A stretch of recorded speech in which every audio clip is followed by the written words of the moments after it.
week is nearing its end, yet the US employment report for September is still to be released, and we would like to have a look at what next week has in store for the market. As for financial releases, we make a start on Monday with Germany's industrial output for August and Norway's GDP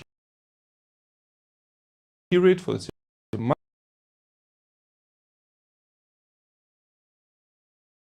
month, index for October. We note the release of Japan's current account balance for August, Sweden's GDP rate for the same month, as well as Norway's and the Czech Republic's CPI rates for September. On Wednesday, we get the US PPI rates for September and Canada's building permits growth rate for August. On Thursday, we note the release of Japan's corporate goods prices for September and machinery orders for August, the UK's GDP rate and manufacturing output for August, and highlight the US CPI rates for September. Finally, on Friday, we get China's inflation metrics and trade data for September, Sweden's CPI rates for the same month, Eurozone's industrial production for August, and in the American session, the preliminary US University of Michigan consumer sentiment for October. The greenback seems about to end the 12th week in the greens against counterparts on a fundamental level. We note that the US government was able to avoid a shutdown, yet it seems that they just kicked the can further down the road as the second crisis looms in November. The issue gained importance as McCarthy, who was a moderating voice among Republicans, was ousted as a House Speaker, and the question arises whether the new House Speaker is to be a Republican hardliner from the far right, a scenario that could make any compromise more difficult. On the monetary front, Fed policymakers seem to be divided on whether another rate hike is necessary or not. Market focus is now turning on the release of the Fed September meeting minutes. Should the minutes actually verify that the bank may maintain, we may see the US dollar getting some support. Yet that is also related to the release of the US CPI rates for August next Thursday. Should the CPI rates accelerate or even fail to slow down, implying a persistence of inflationary pressures in the US economy, we may see the US dollar gaining. The pound seems about to end the week low against the US dollar and the JPY, yet remained relatively stable against the euro. On a fundamental level, we know that the UK government tends to get high disapproval rates, an issue which may not have an effect on the market yet, but still tends to weaken the stability of the UK political scene. On a monetary level, we note that there still seem to be some hawkish tendencies in the BOE, despite the bank remaining on hold at its last meeting. We highlight BOE Governor Bailey's comments that the job is not done in the fight against inflation. The statement may have been interpreted as a signal for another rate hike to come, yet the market still expects the bank to remain on hold in its next meeting. The recent contraction of economic activity in the UK construction sector and the drop of house prices would be understandable given the restrictive environment the BOE has created. In the coming week, we turn our attention to UK's Halifax house prices for September and the GDP rate for August, and if another shrinking of the UK economy is reported, we may see it weighing on the pound. JPY may be an exception among the majors, as it seems to end the week slightly stronger against the US dollar, and seems also to be gaining against the euro and the GBP in a sign of broader strength for the week. Yet that did not seem to happen by chance, as there was a wide rumor that the Japanese government intervened in the market, supporting its currency on Tuesday's American session. The market intervention was not verified by Japanese officials, yet the overall circumstances tend to point towards such a scenario. In any case, we have to note that the market intervention seems to have stabilized JPY for now, yet that may prove to be temporary, as BOJ's dovish stance is still present and could weigh on the Japanese currency. It's characteristic that the Japanese central bank hiked Japanese government bond purchases as yields hit a decade's peak. On a macroeconomic level, we highlight the wider than expected improvement of the Tangan indexes in both the manufacturing and non-manufacturing sectors, which tends to imply a resilience of the Japanese economy. The common currency is about to end the week in the reds against the US dollar and JPY, yet remains relatively stable against the pound. On a fundamental level, the economic outlook tends to provide worse for euro traders, given the contraction of economic activity in the Eurozone and Germany in particular. It's characteristic that high energy prices, in combination with a sharp green turn for German politics, and the ECB's high interest rates have thrown the economic powerhouse of Europe in disarray. The ruling parties in Germany are expected to suffer defeat by landslide in the crucial Bavarian elections on Sunday, and that may provide some friction in the relationship of the three ruling parties, which in turn may weigh on the euro. On the monetary level, the market does not seem to expect the ECB to hike rates again, yet the bank does not seem to be willing to cut rates either. On a macroeconomic level, we highlight the contraction of economic activity for the Eurozone and the contraction of France's industrial output for August. Overall, we expect the area's macroeconomics to continue to weigh on the common currency next week. AUD is about to end the week lower against the US dollar. On a monetary level, it should be noted that RBA remained on hold at 4.10% on Tuesday, disappointing Aussie traders and pushing the Aussie lower.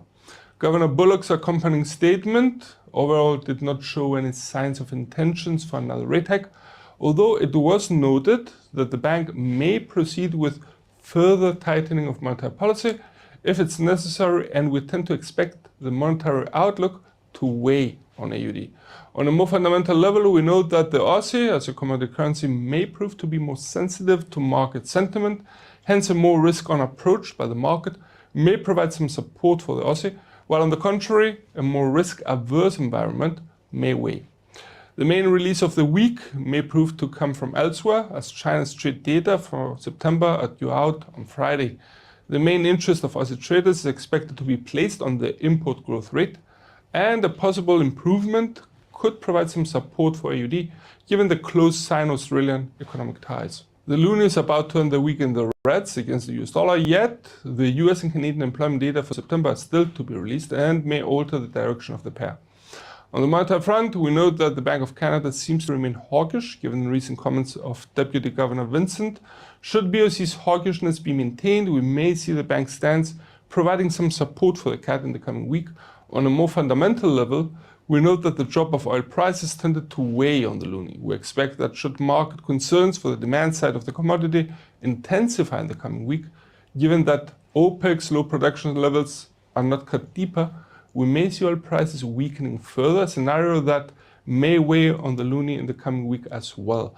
On a macroeconomic level, we note that the GDP rate for Canada for July got at least temporarily out of the negative area, reaching stagnation levels, while the country's trade balance for August surprisingly turned into a surplus, a positive note for Canada's economy. Yet the worrying part may have been economic activity in the manufacturing sector, which tended to contract even more in the past month. In the coming week, we expect that the US dollar may gain additional influence in the FX market as the gravity of US financial data and monetary policy events seems to outtrump releases from other countries. As for US stock markets, we note the dive of the Dow Jones, yet at the same time, we would like to note the divergence in the behavior of Nasdaq. We expect market attention to be increased for US stock markets in the coming week as the earnings season is about to begin. We note the release of the earnings reports of PepsiCo on Tuesday and the banking sectors Wells Fargo, JP Morgan and Citigroup on Friday. We also note the rise of US yields over the week, a development that may weigh on gold's price given the rival relationship of the non-interest bearing precious metal with US bonds. Also, the negative correlation of the US dollar with gold seems to have been on display in the past few days, a scenario that we expect to be maintained in the coming week as well. Next big tests for gold's price could be set with the release of the US CPI rates for September, given that gold is also used as a hedging instrument for inflation, and the release of the Fed's September meeting minutes. We hope that you found this report useful, and from all of us here at IronFX, best wishes for solid trading.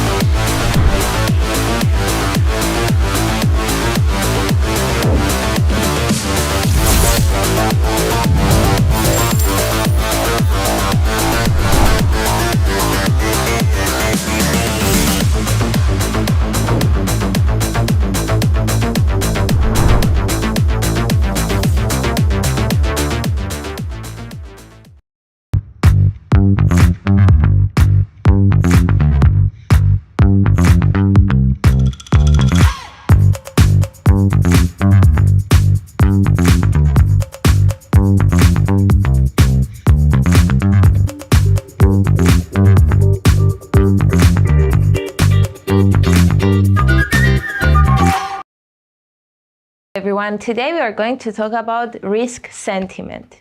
Risk sentiment is a term used to describe how market participants such as traders and investors are behaving and feeling.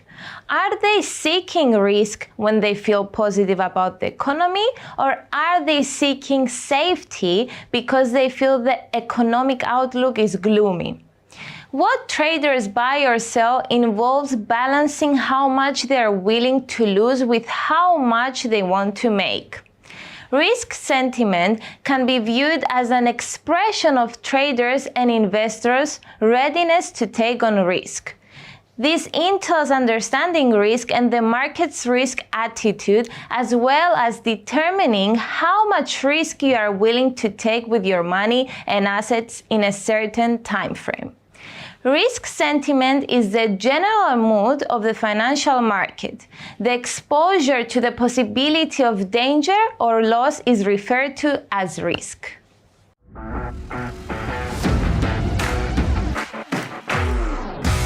When you start a position in the market, you are taking on a risk because there is a chance that your trade will result in a loss. Traders are sensitive to the two fundamental emotions that drive their decision-making: fear and greed. The financial markets then play on this risk sentiment of traders. With traders speculating on the movement of currencies or other assets in the short term so they can enter and exit trades fast, risk sentiment is very important. Understanding how markets respond to risk or expecting how the markets will change will help you to determine your trades and trading strategy. Thank you so much for watching us today, guys. Bye-bye.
Ahead and get started. So today we're going to be talking about the turtle trading strategy. Before we get started, as per usual, just a risk warning as well as a disclaimer. The information in this webinar should not be considered investment advice or an investment recommendation, but instead educational material only. The material is just the opinion of the authors, and the client's investment objectives and risk tolerance have not been considered.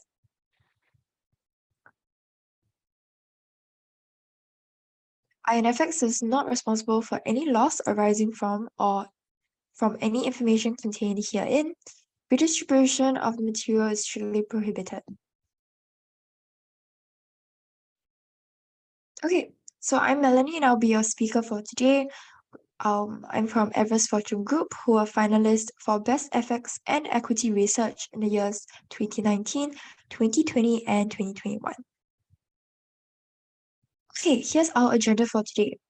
So firstly, we're going to be talking about who exactly were the turtle traders. So some background on turtle trading strategy. What exactly was this strategy? Breaking down the strategy, how we can improve the strategy in today's day and age, and crafting your own strategy around the turtle trading strategy.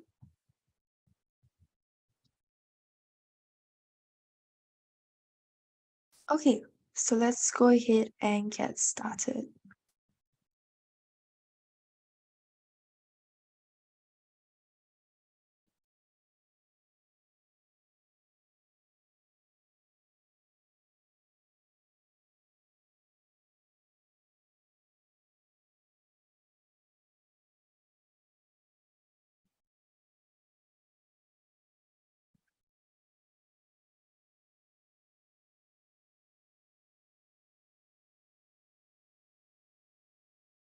Okay, let's get started. So here's the history or a little bit of background around turtle trading. It is a trend-following trading methodology that was developed by Richard Dennis and William Eckhart in the 1980s.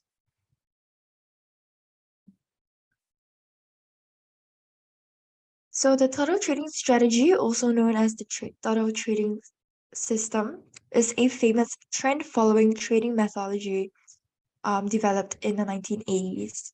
So Richard Dennis was a prominent commodities trader, while William Eckhart was a mathematical genius and trading mentor. The origins of the turtle trading strategy can be traced back to a bet between Richard Dennis and his friend William Eckhart. So they had a disagreement about whether traders could be taught or if successful trading was an innate skill. So to settle the debate, they decided to conduct an experiment by recruiting and training a group of individuals who became known as the Turtles. So Richard Dennis believed that successful trading could be taught, while Eckhart believed it was a required natural talent. So Dennis, known for his colorful personality, famously said he could teach anyone to trade successfully if they followed specific rules. So the turtle experiment was aimed to prove his point. And this actually came after a trip to Singapore where they saw a turtle farm. And that's hi Deepesh. Welcome to today's webinar. Let me know if you can't hear me or can't see me as well. So this actually the idea for this experiment came after a trip to Singapore where they visited a turtle farm. So that's probably the reason why they called it the turtle experiment.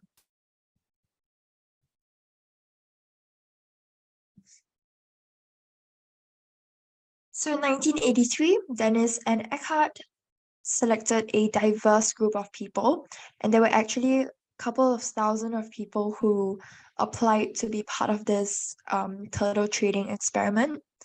So they selected a couple of people from different backgrounds with no prior trading experience, and then they began their extensive training program. So they taught the turtles a specific trading methodology, which included entry and exit rules, position sizing, and risk management techniques. The core principle behind the turtle trading strategy was trend following. The turtles were taught to identify and trade in the direction of significant market trends, where they used a combination of technical indicators, such as moving averages, to determine entry and exit points. So we'll be going through a couple of these rules and strategies later on in this webinar.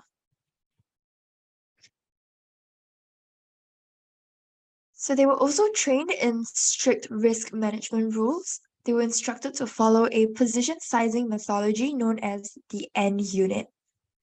So this approach adjusted the size of their trading positions based on the volatility of the market, limiting the risk exposure. So you can see over here, I've indicated a little graph to show you what exactly the N unit was. So N equals to the market volatility. Here we have a I wouldn't say a graph, but it's just a brief drawing of the volatility measured across a number of days. Then we used the DMA, 20 DMA, to measure the average true range of the volatility of the market. And this is how they were trained. So after the training period, the turtles were given trading accounts that were funded by Richard Dennis. And then they applied the rules that they had learned, and then they began trading his real money. So the experiment was eventually considered a success, as the turtles collectively generated significant profits over time. So at the end of the experiment, after a year, their total profits were $175 million. So the total trading strategy gained widespread attention and became well known in the trading community. The rules and principles of the strategy were eventually published in a book called The Complete Total Trader by Michael Covell, further popularizing the methodology. So the total trading strategy demonstrated that with proper training and adherence to a set of rules, individuals could achieve success in the financial markets, even though they had no prior experience. So it highlighted the importance of systematic approaches, risk management, and following market trends, and it continues to influence traders and investors to this day. Okay, so what exactly was their trading strategy? So some key takeaways from this, we'll go in depth a little later on, but for their specific set of rules, their entry was to buy when the price breaks above the 20 or 55-day high or low. And then similarly, you will go in for a sell if price breaks below this specific indicator. So for stop loss, it's pretty much subjective. It's solely based on your ratio, of course, but it was based, there was no specific rule for that. And for risk management, it was 1 to 2% of your account, and vice versa for short trades. Okay, so some key takeaways after the experiment. Even though it was considered a tremendous success, market conditions are always changing, and some question whether this style of trading could survive in today's markets. So the total trading is based on purchasing a stock or contract during a breakout and quickly selling on a retracement or a price fall. So he actually turned an initial stake of less than $5,000 into more than $100 million. So let's get into the specifics of the total trading strategy. Firstly, we'll go through the breakout trading, which is what I mentioned earlier, one of the main features of this trading strategy. And since it's also based on a trend following pattern, we're going to be talking about that as well. Position sizing and risk management, long and short trades, as well as multiple timeframes and diversification. So those are all of the ways that the participants of the experiment were trained to use this total trading strategy. So firstly, let's start with breakout trading. The core principle of the total trading strategy is to identify and capitalize on significant market trends. Breakout trading is a popular technique used by the turtles, where they enter trades when the price breaks out of a defined range or a previous high or low.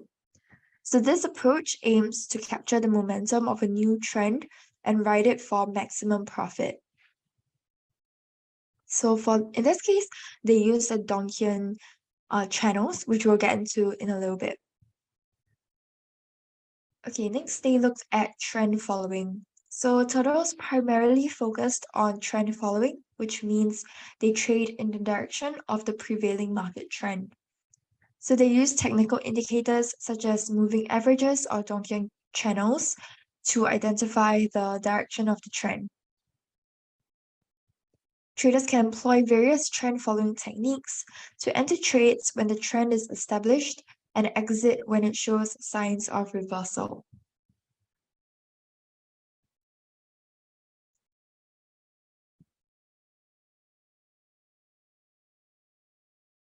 Okay. So next we have position sizing and risk management. So proper position sizing and risk management are integral parts of the total trading strategy. Risk management is still pretty important in today's context for any trading strategy, but we'll get into that a little later on in this presentation. So turtles use a method known as the N unit to determine the size of their positions based on the volatility of the market. That's what we mentioned earlier. So the idea is to risk a fixed percentage of their capital on each trade, ensuring that no single trade significantly impacts their overall portfolio. Next, we have the long and short trades. So since they're not only limited to only taking long positions, they can also utilize short selling to profit from the declining markets. By following the same principles of trend following and breakout trading, turtles identify opportunities to go short when a downtrend is established or when the price breaks below a significant support level.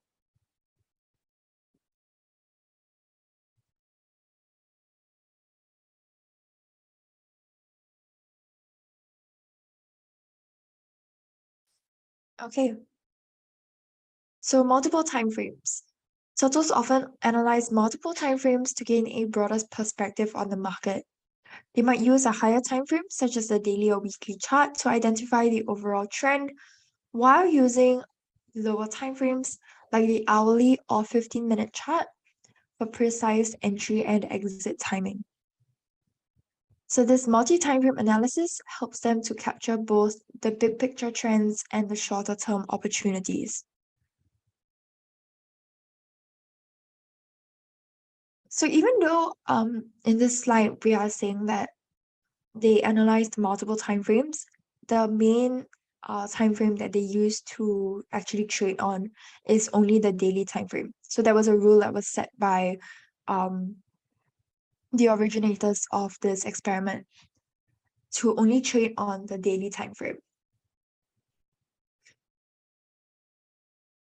So as we mentioned, if you were here for our multi-time frame analysis webinar, once you've decided on a specific time frame to use, then you could use either the 4 or the 6 multiples to gain a broader perspective on the market. So for example, if you were trading on, let's say, the 4-hour time frame or 1-hour time frame, let's say, then times 4 would be either the 4-hour, or if you were looking at a higher time frame, would be 4-hour, and if you're looking at a lower time frame, would be either the 15-minute time frame. Just so that you can get a bigger perspective on both the smaller time frame as well as the larger time frames. But we always go from a top-down approach when we're looking at time frames. So we typically will look at the daily time frame first or the weekly time frame, followed by either the 1-hour or the 4-hour time frame. But in this case, the participants of this experiment only looked at the daily time frame when they were trading. Okay. Next, we have diversification. So another aspect of the turtle trading strategy is diversification. Turtles trade across different markets and instruments to spread their risk and increase their chances of finding profitable opportunities. So they may trade commodities, currencies, bonds, or other financial instruments simultaneously, depending on their expertise and market conditions. Okay,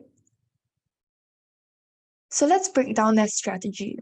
Earlier we mentioned that they use either 20-day setting or 55-day setting. And I also mentioned that they solely only used the 1-day time frame. So here I have them side by side. Here is my 20-day setting, and here's the 55-day setting. This is a Donchian channel, just to be extra clear with you guys. You can see on the 20-day setting that the Donchian channel is much closer to the price. This is used for more short-term trading, or if you are a scalper, this is the 20-day setting is recommended for scalping and short-term. Whereas the 55-day setting, you can see that there's a lot more space between the prices, and they only really measure, or rather they only really take a look at the significant swing highs and swing lows and any small movement in price. Big movement in price, sorry, not the small movements in price like all of these. Whereas if we're looking at 20-day, you can see that there are these, it pretty much follows price more closely.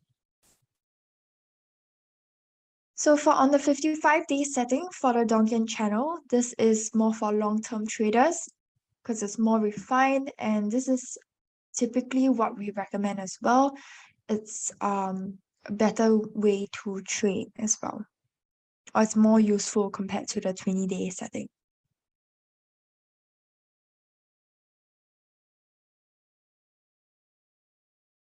Okay, now let's take a look at how we can improve on that strategy. So firstly, we have moving average. MACD, even though that's the first option, we either use MACD or moving average, but I'll show you guys on TradingView in a little bit on how we can make use of both of these indicators to improve the turtle trading strategy. Okay, so here's the moving average that we can use from the Donchian channel. I'm just going to go ahead and open my TradingView to show you guys how exactly they used it.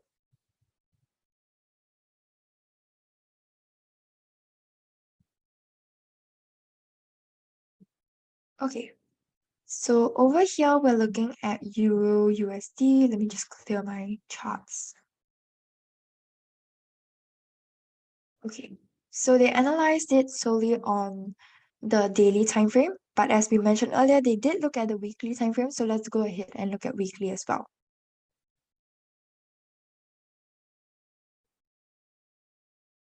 Okay, so here we have the weekly time frame. You can see prices have climbed up from this swing low, but it does look like price is reversing off of this level over here. This is our weekly time frame. Okay.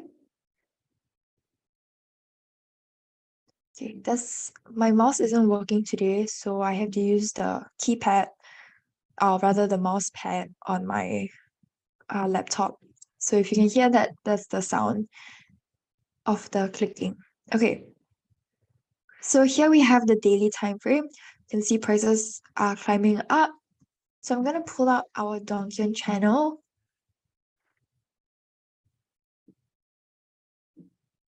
So here we are using the 20 length time frame.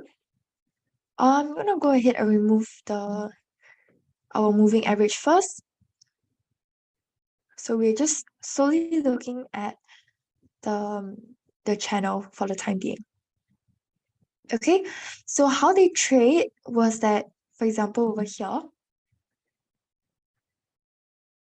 if price made a lower low, so for example, over here, we see price has made a lower low over here, then they will go in for a sell.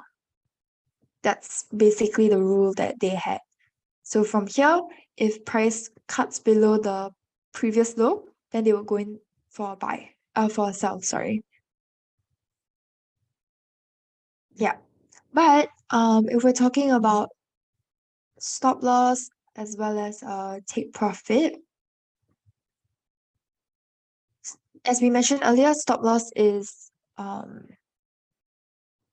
it was subjective. There wasn't really a set rule for that. So if you placed your stop loss over here, or rather if they placed their stop loss here, they would have gotten stopped out, right? So if we go back, let me zoom in.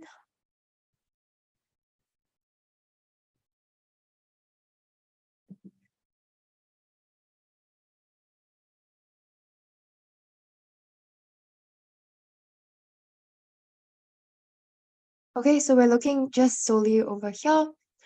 So if, over here, sorry. So once price made this lower low, from here, it made a lower low, it cut below this area here, right? Then they went in for a sell. But if we had placed our stop loss over here, so you go in for a sell from here, you're expecting prices to drop. If they had placed their stop loss right at the entry over here, they would have gotten stopped out because price rose up before it continued to go back down. Right? So price, which is why we always recommend you to place your stop loss before any big area of confluence. And what we mean by big area of confluence, over here we have this swing low here, as well as a swing low here. So this area, okay, let me just get rid of this.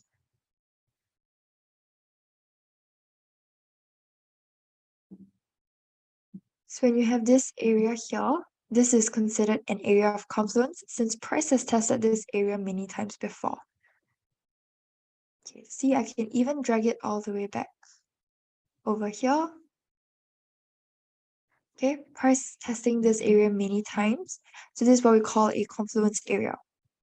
So for them, once price cut through here, this specific area, which is our previous low, they're going for a sell over here. Stop loss is subjective. So if they had placed it anywhere over here, they would have gotten stopped out because you can see price reversed up over here. That's why we always say we want to place it before any major confluence area. So we'll get into risk management a little later in this presentation, but I just wanted to point that out since we're looking at a chart now. Okay, so then they would have gone in for a sell and they wouldn't know because these people don't have prior experience. So they would have gone in for a sell, just wait for price to drop all the way until here. So this could be our stop, our take profit over here. So that's basically how they traded. It's using the Donchian channel. Basically, when price keeps making a lower low, then they just go in for a buy or a sell. So maybe another example that we can have over here would be at this take profit, where price made a lower low over here. The minute it cuts through here, they were going for a sell. But you can see price reversed all the way until here. Right? And once again, this is a significant level because price has tested this. We have two multiple swing highs here. So this, once again, is a confluence area. So if they had placed their stop loss over here, they would have gotten stopped out. So we always recommend place it before your confluence area. And then you can see it go down, then they will have made a profit over here.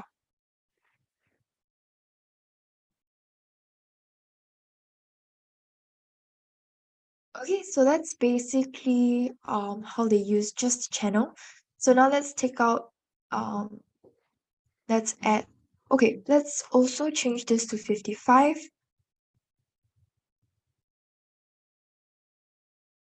So this is why we say that using the 55 would be better, because previously on the 22, okay, let's change it back. You can see on the 20, it's following price very closely. So it's a little bit difficult to see if price made any lows, whereas when we have our 55, you can see really clearly. You can see from here to here, for example, where I pointed out earlier, it's very clear that price made a low, another low after this previous low, even without my support level. So here, one look, you can see exactly where price has made a lower low, and then that's where they will go in for a sell. So that's just the Donchian channel alone. Let's add the moving average.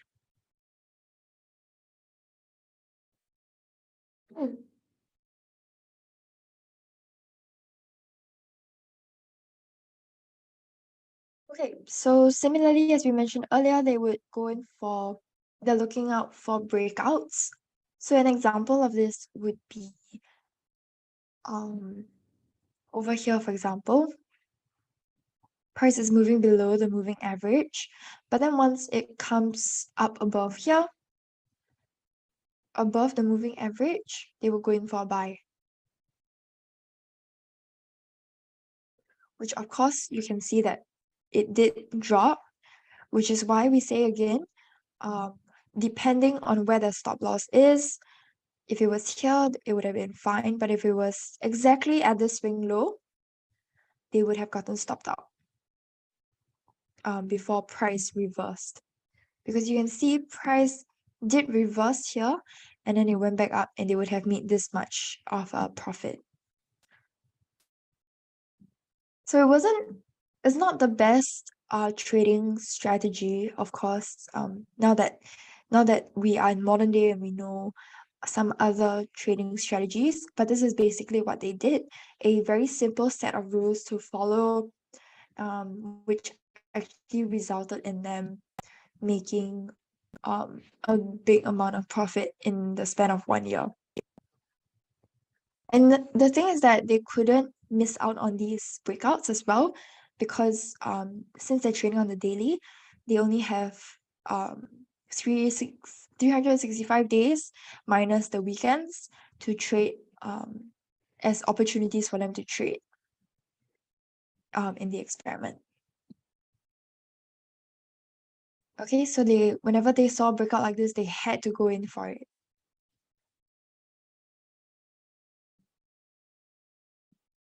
Okay, I think another thing that helped as well was that maybe because the financing wasn't exactly their money, so they didn't have the issue of emotions that most traders face, since most traders would be trading with their own money.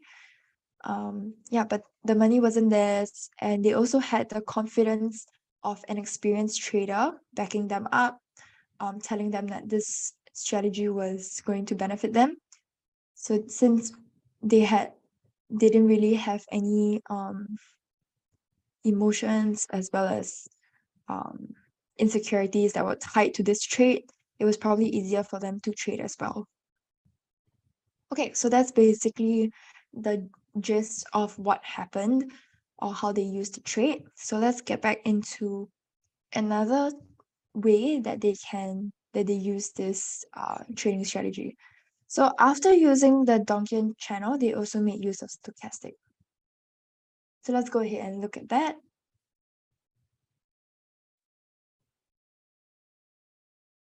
Stochastic is a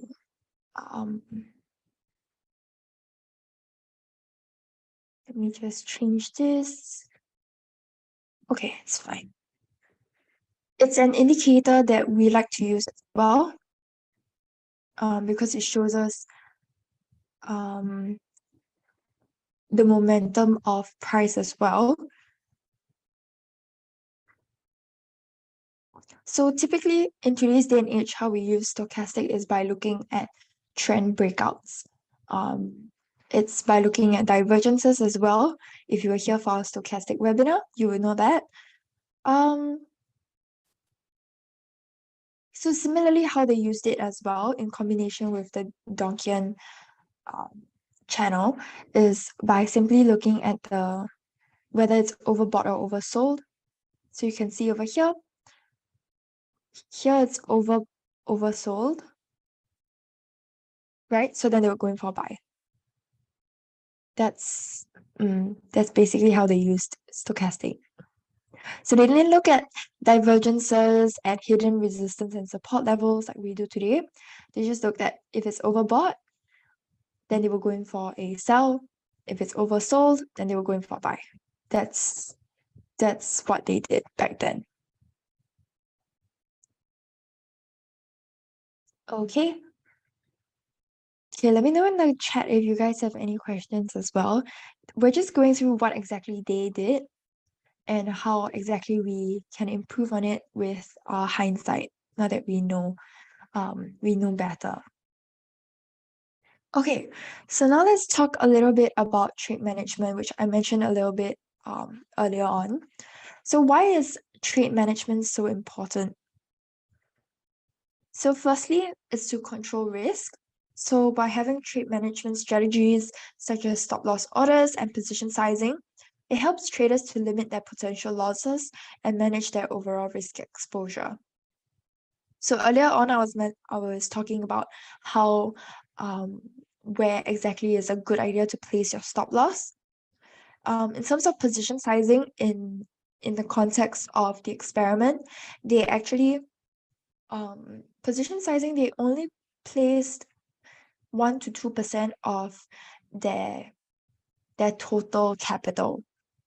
So the total capital that the original creators financed for them, they were only allowed to use 1 to 2% per trade.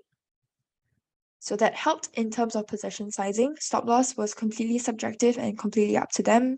So in today's context, when you are trading with your own money, position sizing, it's again up to you in terms of your capital and your risk appetite. But leverage and margin would help a lot as well in terms of what lot size and what position sizing you. Okay, secondly would be to maximize profits. Trade management strategies such as take profit orders and trailing stop loss would help traders to lock in their profits and maximize their returns. Third would be to manage your emotions. So as I mentioned earlier, these participants weren't exactly trading with their own money. So perhaps this wouldn't have applied to them. But for us as normal traders, the discipline and structure that trade management provides can help us to stay calm and rational, even in volatile markets, which can prevent impulsive decisions driven by fear or greed. Okay, number 4, to improve trade efficiency.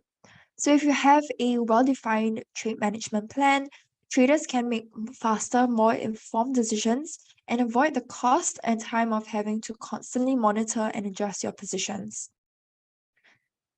And lastly is to increase consistency. So effective trade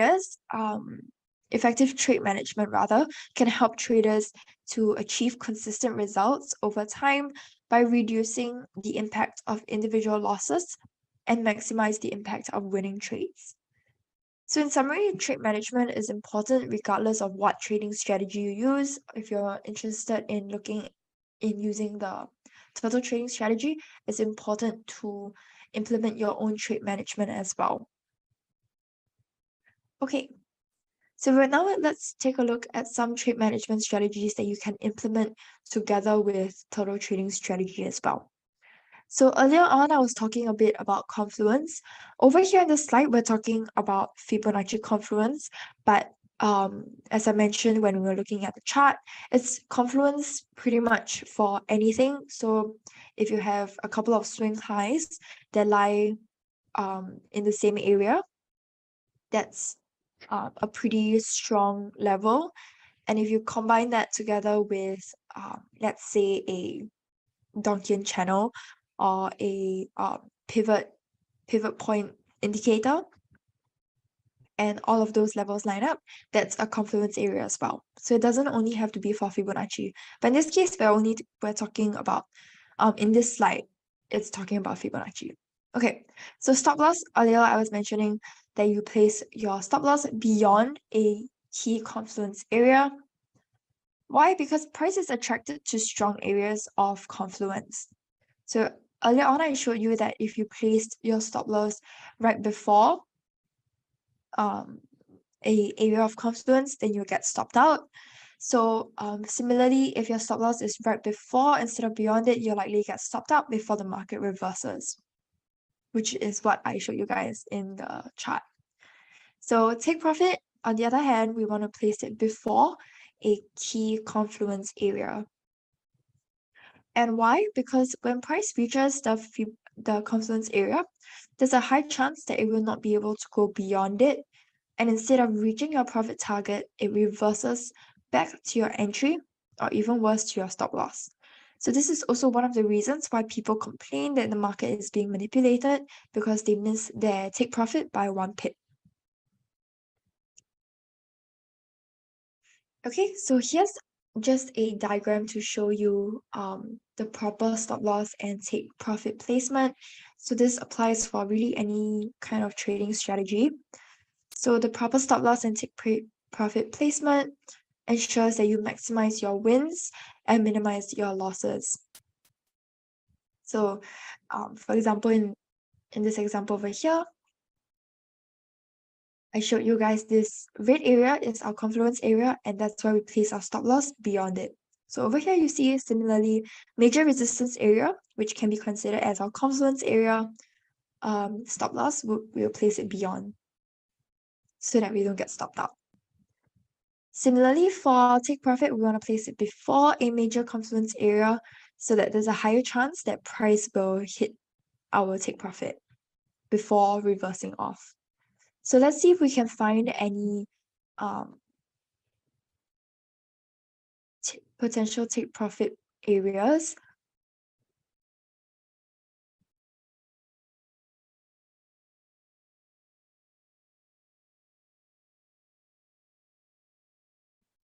Okay, so for example, over here,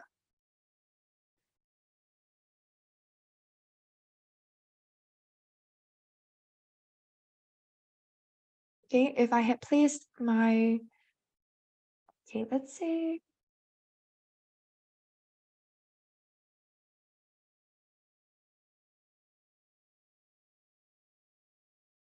here, okay, this is my area of confluence, and I'm expecting price to go back up here, right? Because as we mentioned earlier, the participants, once price breaks out of our moving average, they will go in for a buy, right? But then we can see after they go in for a buy, it drops down. So in the same way that we would place our stop loss after here, just in case price reverses off, which it did, once it goes back up, where will we place our take profit? So since stop loss, we place it above. If we place it over here for our take profit, it would have missed our take profit before reversing back down, right? So we would place our take profit before. And you can see that the candle wicks just nice touch our take profit. Okay, and that's why it's so important for you to place your take profit before a confluence area.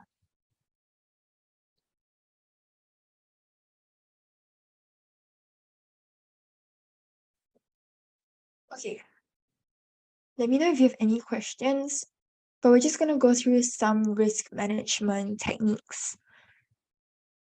Okay, so here we have break even. So I'm just going to briefly go through these trade management techniques, but we go through them in depth in our upcoming trade management series, so keep an eye out for that. But here's just a brief run through that you can use in combination with the turtle trading strategy. Okay, so break even. Break even is a level where you are in profit and recognize that there's a risk of a reversal, which basically means that price is going to hit back to your entry. So it is basically saying if I am right, price should go all the way back to my target, but if I'm wrong, I should get out. Okay, so let's take a look at the diagram here. Here we have our entry firstly, which is the blue dotted line. Buy entry on breakout, hoping for price to push to our take profit. So the gray highlighted area here is a double swing high resistance. And you can see price has broken out of this resistance. So we're expecting it to continue to rise. We're expecting to continue to rise and head towards our take profit. And our take profit is over here at this green area. Okay. But you can see our original stop loss is way down below here. Even after, or rather beyond, as we mentioned earlier, it's beyond this swing low over here. Okay, so between the blue and the yellow dotted lines, price is trending, it's moving upwards, right? and then it goes up above this this level here, and we're expecting it to hit our take profit, but we can see that it reversed right over here. So if we're not entirely sure whether price is going to hit our take profit, that's where we add our break even, which is at our, or rather, it doesn't have to be a swing high, but it just has to be at a level that's in between your take profit and your entry. Okay, so to minimize losses even more, we changed our stop loss. So we placed our stop loss at our break even, or rather at our entry, which is over here. We place our entry to protect our position. So if price continues to rise, it's a good thing, of course, but if it reverses, we want to be protected and to get out as soon as possible. So we got out of this losing trade at break even. So we got out over here because you see price definitely reversed off and we got stopped out here. So if we had left our stop loss over here, we would have lost a lot more money.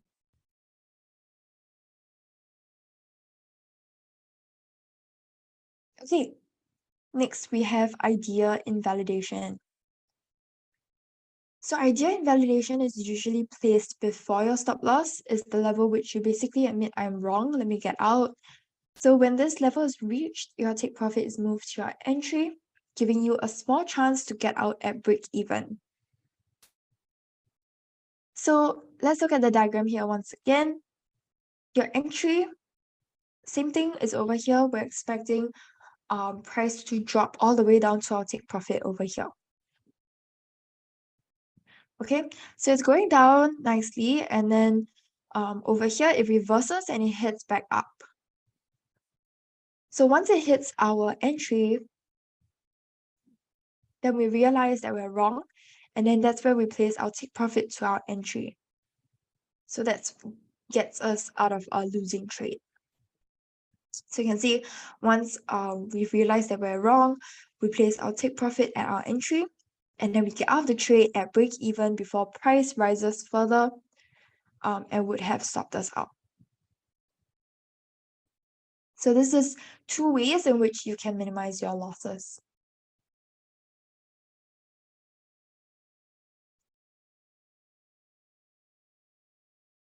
Okay. Okay. Here we have different methods of trading stop loss. So this is another way to minimize your losses is by having a trading stop loss. So there are many different methods. So I'm not going to get in depth. I'm just going to briefly mention a few. So here we have moving average, which is the first one, followed by parabolic star, chandelier, and ATR indicator.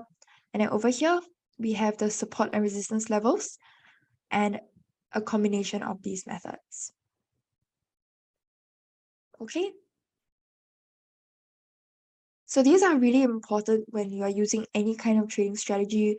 Doesn't even have to be a turtle trading strategy, but since we mentioned earlier, by looking at the turtle trading strategy, where exactly are good places to place your stop loss as well as your take profit to maximize your returns and minimize your losses, I figured we just add this in as well. Okay, that brings us to the end of our webinar. Let me know if you guys have any other questions, but thank you guys so much for coming to our webinar today. Hope you guys found it helpful, and I will see you guys next week. Bye! Feel free to let me know in the chat if you have any questions as well.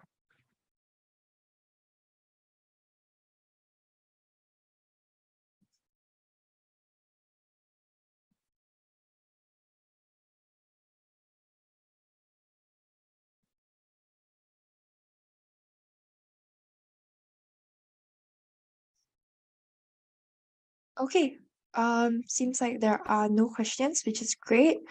So, yep, I will see you guys next week. Have a great rest of your week and see you guys soon. Bye!